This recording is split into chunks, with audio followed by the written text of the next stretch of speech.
थी, औलाद से उसकी झोली खाली थी, बजुज़ शौहर के उसके घर में कोई ना था। शौहर मेहनत मजदूरी करके जो कुछ दिन भर में मिलता था उसी में खाने पीने का इंतज़ाम करता था। यूं ही गुजर बसर होती थी। ज़्यादातर ज़िंदगी फाके से बसर हो रही थी, लेकिन मियाँ बीवी दोनों खुदा पर शाकिर रहकर सब्र से काम लेते थे। रफ्ता रफ्ता उम्र गुजरती गई। जब ज़ईफ़ा का वक्त आने लगा, दिल मलूल रहता था क्योंकि उसके बाद आने वाली नस्ल बाकी रहने वाली ना थी। एक दिन एक ज़ईफ़ा बीवी तशरीफ़ लाई और पूछा कि ए नसरानी बीवी बीवी आजकल तुम इतनी गमगीन क्यों रहती हो?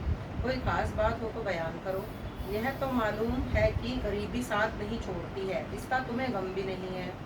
तुमने हमेशा सब्र व शुक्र के साथ ज़िंदगी बसर की है, अब क्या नई बात है? नसरानी बीवी ने जवाब दिया, क्या कहूँ, किस्मत की बात है।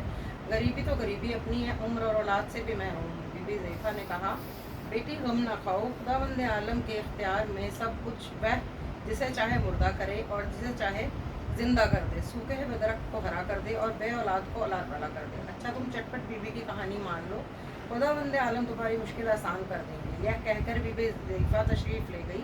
नसरानी बीबी ने फ़ौरन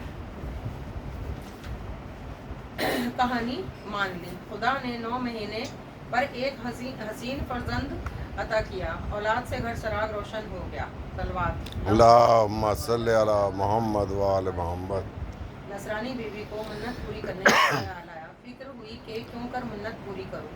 मैंने बीबी ज़ईफ़ा से तरकीब भी ना पूछी, जब मन्नत पूरी हो जाए तो किस तरह से मन्नत बढ़ाएं। इतने में शाम हो गई। देखा कि वही बीबी नकाब पोश तशरीफ़ लाई और फरमाती हैं कि तुमने अभी तक मन्नत पूरी नहीं की। नसरानी बीबी कदमों में गिर पड़ी और अर्ज़ किया कि आपको मैं याद करती थी, खुदा का शुक्र है कि आप तशरीफ़ ले आई। आपकी बताई हुई मन्नत से आज मेरी गोद में ये बच्चा नज़र आ रहा है, मगर मैंने आपसे मन्नत पूरी करने की तरकीब नहीं पूछी थी। अब आप बताएं कि मैं मन्नत क्यों कर पूरी करूं। बीबी ज़ईफ़ा ने फरमाया, 5 डली मंगाओ और जो कहानी कहूँ सुनो, डली को काट डालो। कहानी कहने वाले को 2 हिस्सा, सुनने वाले को 2 हिस्सा और डली लाने वाले को 1 हिस्सा तकसीम करो। बीबी ज़ईफ़ा ने कहानी कहना शुरू की। सलवार अल्लाहुम्मा सल्ली अला मोहम्मद व आले मोहम्मद। बिस्मिल्लाहिर्रहमानिर्रहीम। एक रोज़ जनाब अमीरुल मोमिनीन अलैहिस्सलाम ने कुछ जौ का आटा लाकर जनाब फ़ातिमा ज़हरा सलामुल्लाह अलैहा को दिया अल्लाहुम्मा सल्ली और अला फरमाया मोहम्मद व कि आले। इसकी रोटियां बनाओ। आज मैं तुम्हारे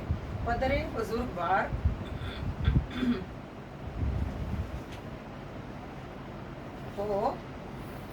को मधु किया है। जनाब सैयद ने खुशी खुशी आटा खमीर किया और रोटियां तैयार की। जनाब रसूल खुदा बाद मगरिब तशरीफ़ लाए। जनाब सैयद ने दस्तरखान बिछाया और खाना हाजिर किया। मोहसिन पाक बाप के साथ एक साथ खाना खाया और रसूल खुदा रुखसत होने लगे तो जनाब सैयदा ने अर्ज़ किया, बाबा जान, कल इसी तरह मेरी तरफ से खाना नौश फरमाइएगा। हज़रत ने दावत कबूल फरमाई। सुबह को हज़रत अली अलैहिस्सलाम कहीं से जौ का आटा कर्ज लाकर और जनाब सैयदा ने खाना पकाया। बाद मगरिब फिर रसूलुल्लाह तशरीफ़ लाए और मोहसिन पाक ने एक साथ खाना खाया। जब हज़रत वापस होने लगे तो जनाब इमाम हसन अलैहिस्सलाम ने अर्ज़ किया, नाना जान, कल आप हसन की दावत कबूल फरमाएं। इरशाद हुआ, अच्छा बेटा, तुम्हारी भी दावत कबूल है। फिर सुबह फिर हज़रत अमीरुल मोमिनीन जौ का आटा लाए और जनाब सैयदा ने रोटियां तैयार की और जनाब रसूल खुदा तशरीफ़ लाए और खाना तनावुल फरमाया।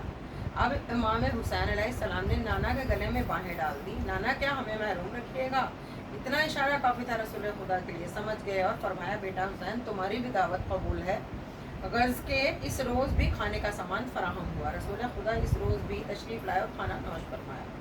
जब सरदार अंबिया जनाब रसूल खुदा सल्लल्लाहु अलैहि वसल्लम अल्लाहुम्मा सल्ली अला मोहम्मद व आले होने लगे मोहम्मद। तो जनाब फिजा दरवाजे पर पहुंचने आई और हाथ जोड़कर खड़ी हो गई कि अर्ज की, या रसूलल्लाह सल्लल्लाहु अलैहि वसल्लम, कनीज़ की ख्वाहिशमंद है कि क्या आप इस कनीज़ की दावत कबूल फरमाएंगे? हज़रत ने वादा फरमाया। सुबह हुई। इत्तफाक से फ़िज़ा को कहीं से सामान ग़िज़ा फराहम ना हो सका था। जनाब फ़िज़ा परेशान हो गई। शाम हो गई और किसी से तज़किरा भी ना किया कि आज मैंने रसूल खुदा सल्लल्लाहु अलैहि वसल्लम अल्लाहुम्मा सल्ली अला मोहम्मद व आले मोहम्मद किया है। यह ज़माना माह रमज़ान का था जब रसूल खुदा अल्लाहुम्मा सल्ली अला वसल्लम मोहम्मद। बाद मगरिब दौलत सरा की तरफ चले थे कि जिब्राइल अमीन नाजिल हुए और अर्ज़ किया कि हबीब खुदा अल्लाहुम्मा सल्ली अला मोहम्मद व आले मोहम्मद। صلی اللہ علیہ وسلم آپ نے فضہ سے وعدہ افطار فرمایا ہے۔ حضرت فوراً دولت خانہ جناب سیدہ پر تشریف لائے، آواز دی، اے میری بیٹی سلام ہو تجھ پر۔ جناب سیدہ آواز پہچان گئی، دروازے تک آئی، لیکن حیرت میں دیکھا بابا جان کیوں تشریف گوا رہا ہے، کچھ سامان افطار بھی نہیں ہے جو حاضر کروں۔ جناب امیر المومنین کو بھی تعجب ہوا، جناب رسول خدا صلی اللہ علیہ وسلم اللہم صلی علی محمد وعلی دونوں کو حیران دیکھ کر سمجھ گئے وہ جو تکلیف و غربت کے سبب کوئی انتظام نہیں ہے۔ آپ نے فرمایا بیٹی آج میں تمہارا نہیں فضہ کا مہمان ہوں۔ جناب امیر نے فضہ کو الگ بلا کر کے کہا، اے فضہ تم نے رسول خدا کو مدعو کیا ہے، کچھ ذکر بھی نہیں کیا، ورنہ جہاں سے ممکن ہوتا انتظام کرتا۔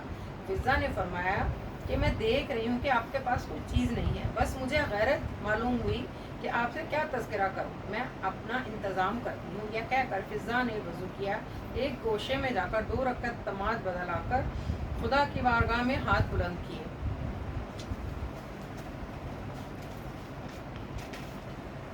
خداوند کریم میں تیرے رسول کی دختر کی کنیز ہوں اور تیرے حبیب کو اس دختر رسول کی کنیز نے مہمان کیا۔ تو خوب جانتا ہے کہ چھوٹے چھوٹے بچے بے غذا ہیں، اے ملک الملک میرے شہزادوں کی عزت رکھ لے اور مجھے اپنے پیغمبر سے شرمندہ ہونے سے بچا لے۔ جناب فضہ دعا ہی کر رہی تھی، پورے گھر میں جنت کے کھانے کی خوشبو پھیل گئی۔ جناب فضہ نے دیکھا کہ پہلو میں خوان نعمت رکھا ہے، فوراً جناب فضہ وہ خوان لے کر رسول خدا صلی اللہ علیہ وسلم اللہم صلی علی محمد وعلی محمد حاضر ہوئی۔ رسول نے فضہ سے پوچھا یہ کھانا کہاں سے آیا، اس میں تو جنت کی خوشبو آ رہی ہے۔ جناب فضہ نے عرض کیا کہ جس کے بھروسے پر میں نے دعوت کی تھی اس نے یہ طعام جنت سے بھیجا ہے۔ اللہم اللہم صلی علی محمد وعلی محمد۔